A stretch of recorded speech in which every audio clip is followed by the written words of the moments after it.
Oh, That's Random Podcast. The show with a spin on everyday real life. Random topics that will have you like, what? With that guy, your guy, the one and only Nerdy G.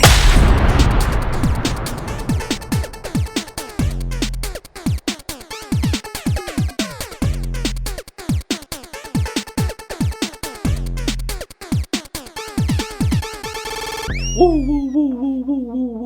Struggling. A lot of us out there struggling. We're coming off a pandemic. It's just that simple. We're coming off a pandemic. And we've been struggling, man. Let's just put that out there. We've been struggling. There's been some of us out there have been going through, but they seeing us through. You know, we staying prayed up. Big things is happening, and people are making things happen, and that's how that we can ask for. That's how that we can hope for. And whatever you do, whatever you pray to, whoever you pray to, as long as they making it work and it's working for you, let that be that. I'm gonna revisit a conversation that I've spoken on once before, twice here on the pod. This is something that I speak on relatively because I see things different, right? I see life different, and I understand it, and I love the fact that I do see life different. And I don't know if it's just because of my experiences. I don't know if it's because of growth, age, maturity, whatever you want to call it. But I think you guys know. I talk about. Let me say this. Let me get it right, because I want to make sure I'm giving it to you the correct way. But it's how society sees how our lives are supposed to go, how they have our lives planned out. You get what I'm saying? Our lives are planned out. Hey, when you go to college, after you go to college, you have your 20s to enjoy your life, do traveling, do the best things that you possibly can in life. In your early 30s, late 20s, right? You're getting ready to go into the profession of your choice, right? And you're probably switched a couple times, and now you're bunker down. Okay, hey, I'm gonna be a salesman. Hey, I'm gonna be in a call center. Hey, I'm gonna be analytics tech guy, whatever the case is gonna be. In your late 20s, that's what you're doing. Late 20s, early 30s, that's what you're doing. You're getting into those roles. You're busting through that entry level, and you're trying to move up through the ladder. Now, you're gonna become like supervisor or whatever that next level is after the entry level. But also too, in your personal life, that's where you're supposed to be getting ready to settle down and start a family.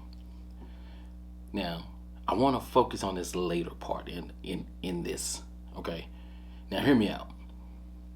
I want to focus on the later part where your career is getting ready to take off. And not only is your career getting ready to take off, but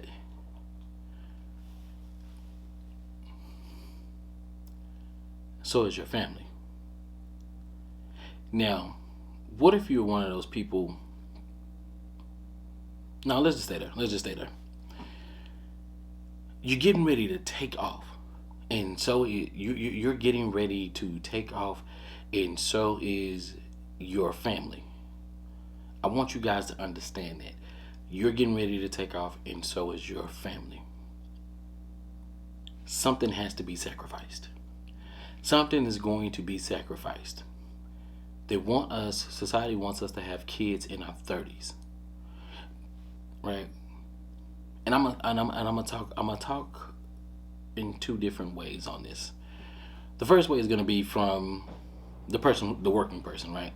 Not the dreamer, not the entrepreneur, but just the person who's working a regular 9 to 5. And let me tell you how that goes. So the person that is working at regular 9 to 5, I want you to understand me. I want you to hear me, and I want you to listen to me, and I want you to feed this, and I want you to breathe it, okay?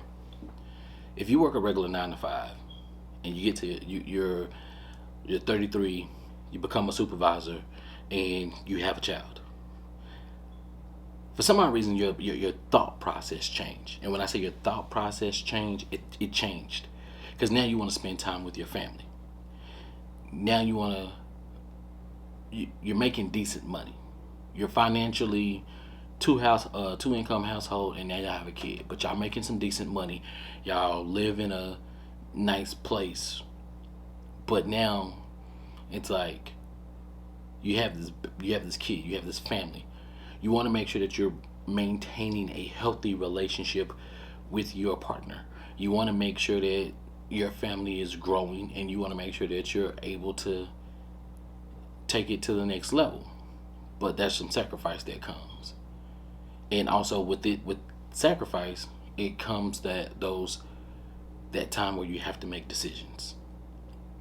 And if you're in a relationship, you and your partner have to make those decisions together. And the thing is, not everybody's going to make those decisions together.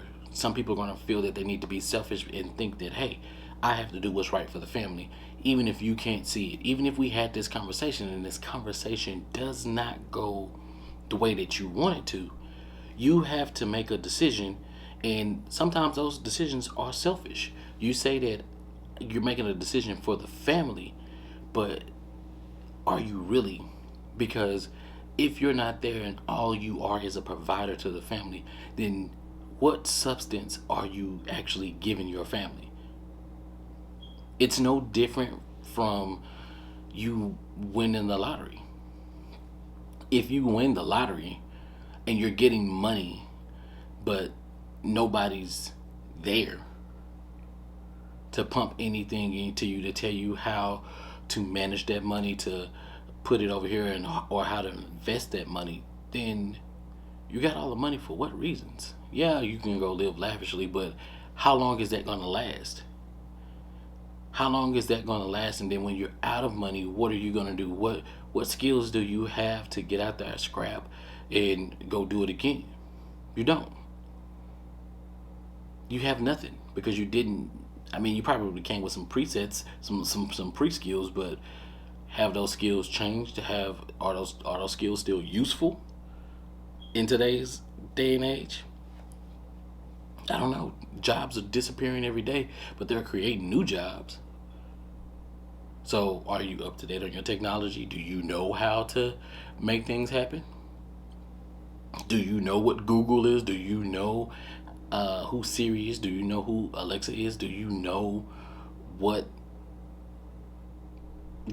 TikTok is? Do you know what an Instagram is? Do you know how to use these things? Right? Do you just pick up your phone and just dial numbers, or do you got the real big letters on your phones because you can't see and you don't really know how to work that thing? Right? You have a computer in your hand and you use it to make phone calls or look at Facebook, which is the grandparent of social media at this point. So there you have it. But if you're not pumping anything into your family, and you're always at work, and you're always saying, "Oh, I'm providing, I'm making sure they got the latest Jordans, I'm making sure that they got the latest fashion, they got a roof over their head," but you're never there for those moments where they may need you, whether it be mother or father, right? And I need you. I need you in this moment. Hey, I had a bad game. I need somebody to talk to. I don't need this tough love. I need somebody to talk to. I just need somebody to hear me right now.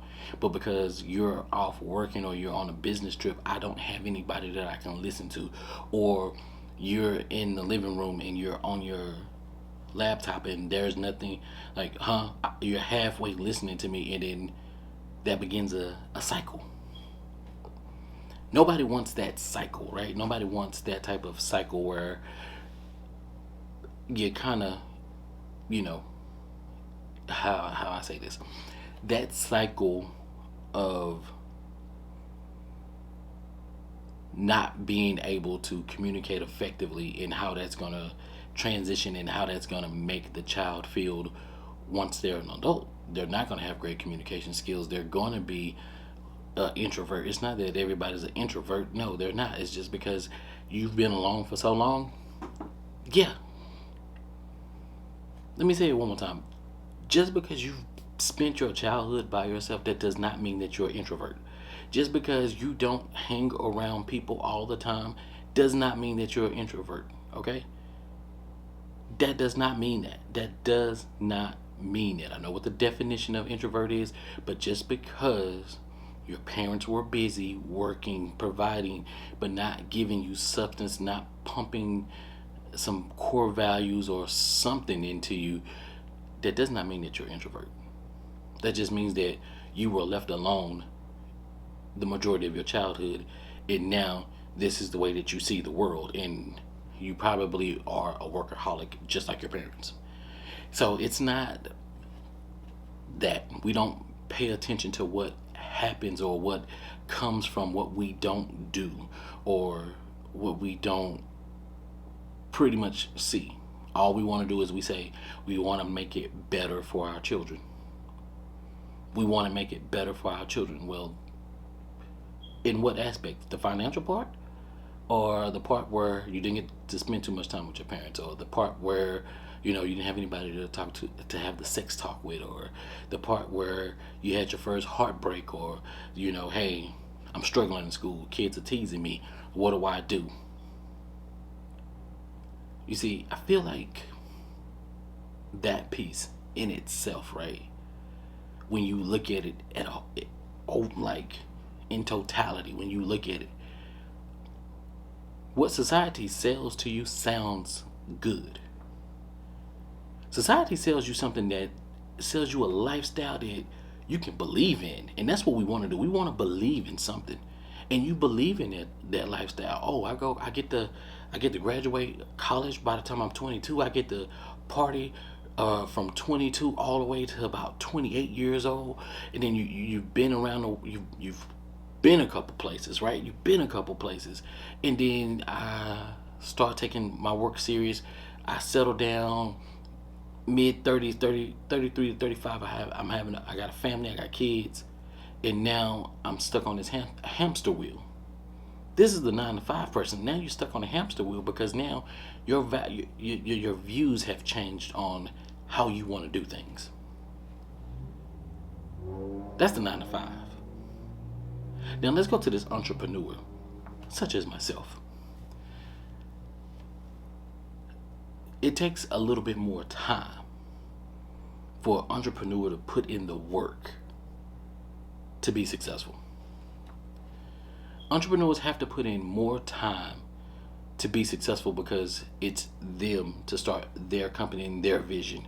And in most cases, when we first start out, it's just us. We have to get some other people behind us to believe in us, to work with us, and to help us push this thing forward, because no one person can push a company or build a brand by themselves. They need some help.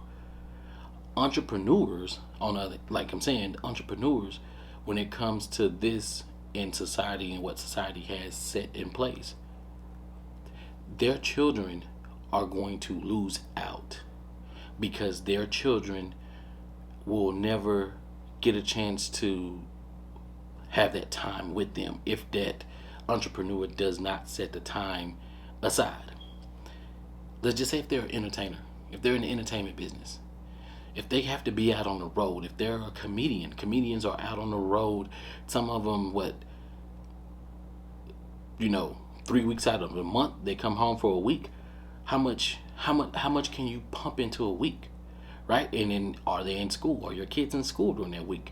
If they're in school during that week that you are home, how much time are you truly spending with them, right? There's going to be at least 9 to 10 hours of sleep. There's going to be another 8-hour day at school. So that's 18 hours. You got 6 hours left to spend with your child. That's not including the time that it takes for them. Like, hey, that means you got to go pick them up from school. You got to go drop them off from school. It means you're going to have to have breakfast with them. You're going to have to spend some quality time with them in those 6 hours that they have of what we would call free time. But then 6 hours, 5 days a week, that's 30 hours. And then boom, they're back on the road in 30 hours every three weeks. Not saying that's what it is, but for this purpose, yeah. Entrepreneurs have to find balance. Have to find some balance, because if not, we're going to end up struggling. And not struggling in the sense of being financially crippled, but I'm talking about emotionally crippled. I'm talking about not having a relationship with your kids. I'm talking about your kids resenting you because you grinded so hard, which in instance when we say, oh, these kids are lazy these days, I wonder why. Have we ever stopped to look at to say the reason why these kids are lazy today because they see how hard that we work and that we don't get to spend time with them, and then if they're thinking about having a family in the future, that they don't ever want to work so hard that they don't spend time with their child, because as children that's what they want, is that time with their parents. That's a question. I dare you to answer that question. Answer that question. I dare you answer that question for yourself and be truthful. Be truthful about it. I dare you to do it. See, these are conversations that we don't think about, right? Because we probably do when we don't want to have them, because there's some real life conversation, there's some real life reflection, there's some real life accountability that you have to hold yourself to, right? And that's real, and that's as real as it gets. If you aren't real with yourself and you can't answer a question, the tough questions, the challenging questions, if you can't answer those, then you are doing yourself a disservice. In this case, in this instance right here, when it comes to the kids, how do you want your kids to remember their childhood? Do they want to have a good childhood? My father and my mother was there. They not only did they talk to me, not only did they show me nurture and give me support, and not only did they financially provide a roof over my head, but I know that when I need them, I can go to them. Or are you that parent that's always gone because you're out there grinding and getting it by any means necessary, to the point to where they are so far gone and they think they're an introvert, and now here they are feeling like Brandy sitting up in their room. I'm daring you to answer that question.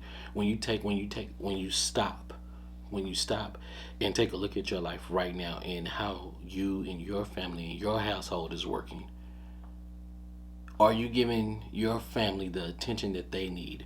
Are you truly giving your kids what you didn't have when you was growing up, where there would be financial stability or a comforting mother or father, or somebody to be there to hear you out, or somebody to be there to support you at your games, your chess matches, your debutante balls, or your flag girl things, your swimming? Are you giving your child or your family what you didn't have when you was growing up? I dare you to answer that truthfully. This is me, man. This is a question that needs to be answered by you and you alone.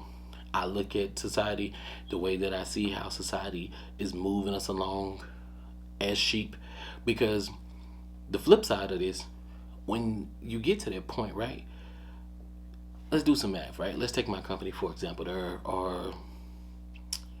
Let's just say there's 5 director positions. Okay. Underneath the director, there are 7 business managers to every director, right? So we do 7 times 5, that's 35 business managers, right? So 35 business managers trying to go for 5, count it, 1, 2, 3, 4, 5 director roles. Okay, let's break that down. Each business manager has, I don't know, let's just make it 10. Let's do some simple math, right? They have 10 supervisors that report to them. Okay, so let's do that. Okay, so that's 5 directors. Boom. You have 7 business managers for each director, which is a total of 35 business managers. Each business manager has 10 supervisors, which gives you 350 supervisors. You have 350 supervisors trying to get a business manager role. So you go 5 to 35 to 350. 350 is trying to get 35 positions. 35 is trying to get 5 positions. 5 positions, if you go up to the CEO job, which is what's next, is 2 positions. And then if you think about those 350 supervisors who have 20 employees apiece. You can do the math on that. That's a lot of math. That's a hamster wheel. Because now at that point, you're waiting your turn. You get it? Let me break it down again. 5 directors have lot. let me get it down because I gotta get this right. I want to nail it. I want to nail it in the head for you guys. All right. 5 directors have 7 business managers each, which is 35 business managers. So 35 business managers are trying to get 5 director positions. Each business manager has 10 supervisors underneath them, which is 350 supervisors. 350 supervisors are trying to get 35 business manager positions. You dig it? It's a hamster wheel. You have to wait your time. You have to wait till your time. So I can be here, but I have to wait my turn. I have to wait till my turn. So you having that family, you have to stop. So if your family is important to you, then you're going to stop. Right? You're going to stop and you're going to say, all right, I got to make this work. I got to make this work. Do I make the sacrifice and say, hey, babe, we need the money. I got to go in. I got to outwork everybody. And I got to get this business manager position. I got to show up. I got to show out. I got to do everything I possibly freaking can to make sure I get this position so that we're good. But is it that we're good, or are you chasing? What are you chasing? Because is it for you, or is it just, what is it? You got to answer that. I don't know. I can't answer for you, but I dare you to answer. Okay? I dare you to answer that question yourself, truthfully. Look yourself in the mirror, look yourself in the camera, and just look at it and say, what am I working for? Am I working for my family, or am I working for security, comfortability? What am I working for? Me, I'll tell you guys right now, air conditioning and food. You hear me? I need some air conditioning in my life, and I need food in my life. I love it. In games, in my children. But I don't use my children because that's a cop-out. I feel like that's a cop-out. So I'm not going to say, my children, oh my God, I'm working for my children and my family. No, I'm being honest with you. Them kids going to leave, and if they leave and I ain't got no AC, I'm getting my ass up and I'm going back to work. You understand what I'm saying?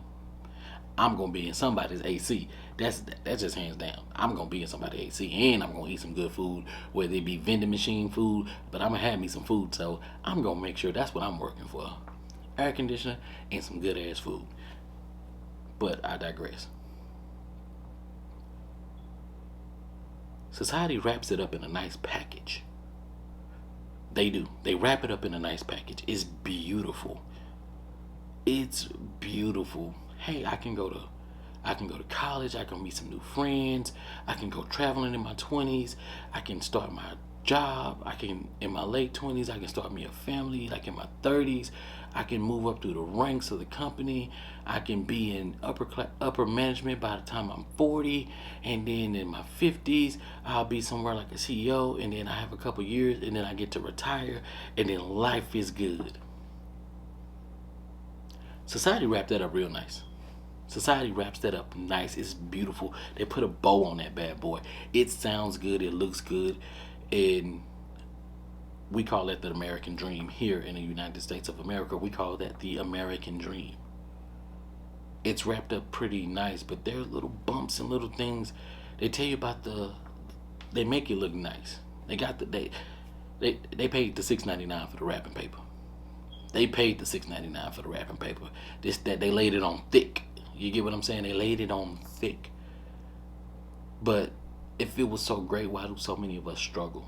Why do so many of us have these challenges where in these hurdles that we're going through? No, you can't tell me that, oh, hey, if you get off your ass and you go to work and you do XYZ, you'll have everything that you want. That is not true. If you get off your ass and go work, you will accomplish some things in life, but you won't have everything that you want in life. That's a facade. There are people who worked for 40 years for a company, and what do they have to show for it when they retire? A watch, a pen, a party. Some of these people get their pensions taken from them, then they got to go back and work at Walmart and be a damn door greeter. Some of these people can't even, they thought they was gonna retire and have a great life because they did what they were supposed to. Got with a company, worked 40 years, did their 401k, thought they had some money, did inflation hits. Like, it's set up in a pretty bow, but the struggle is real. Regardless, it's real. We buying it. They sold it to us. We bought it. We try to find every kind of way to cut this pie, you know what I'm saying? And we try to make it our own. But everybody can't have everybody. It's not gonna work that way for everybody. It's not gonna work that way for everybody. Something's gonna get you, whether it be your health, whether it be your car breaking down, whether it be something happening to your kids, whether your kids acting out, whether you lose your job. Like, there are going to be some things that society has poked in there to get you to a certain point. I can't make this up. I can't unsee this. I don't have a third eye. This is the way that I see life. This is the way, I don't know when it happened, but when it changed, but I see life differently. And that's the God's honest truth. I see life differently. And it's not a bad thing, and it's not bad the way that I see it, but I see it clear. I see it clear. Okay? Clear. Society paints us a great picture. I love it. I'm gonna tell you, it looks freaking great. Like I said, they bought the good wrapping paper. They bought the thick, shiny wrapping paper that when you tear it off, you're like, oh, this is expensive. But that's not really what it is. You know what I mean? You can buy the expensive wrapping paper and put a bunch of trash in it, right? You just dressed it up pretty. It's still trash. Struggle's real out there, y'all. But I dare y'all to ask yourself some of these questions. I dare y'all to ask yourself, when you say, I want my kids to have better than what I had. Are you talking financially? Are you talking, one-on-one time? Are you talking support, communication? What are you talking about? I dare you to ask yourself that question. I dare you to ask yourself that question and act on it. You don't tell nobody. It's you and yourself. Be real with yourself. I'll tell you guys, hey, you can lie to me all day, but when you wake up in the morning, tell yourself the truth. Don't lie to yourself. Listen, y'all know I don't keep y'all long at all, and this is That Guy Nerdy G. I appreciate you for tuning in. Thank you once again. This has been That's Random Podcast. I am your host, That Guy Nerdy G. Follow me on Instagram at That Guy Nerdy G. Check out also Nerdy's Umbrella under the IG page. Catch me on Facebook, Nerdy G. 2 E's. Please don't forget the E's. And if you want to see me tweet some weird shit, that is Nerdy_GEEWAY on Twitter, and I'll be there. Until the next show, listen, let's just stop struggling, because we ain't got to struggle no more. We ain't got to struggle no more.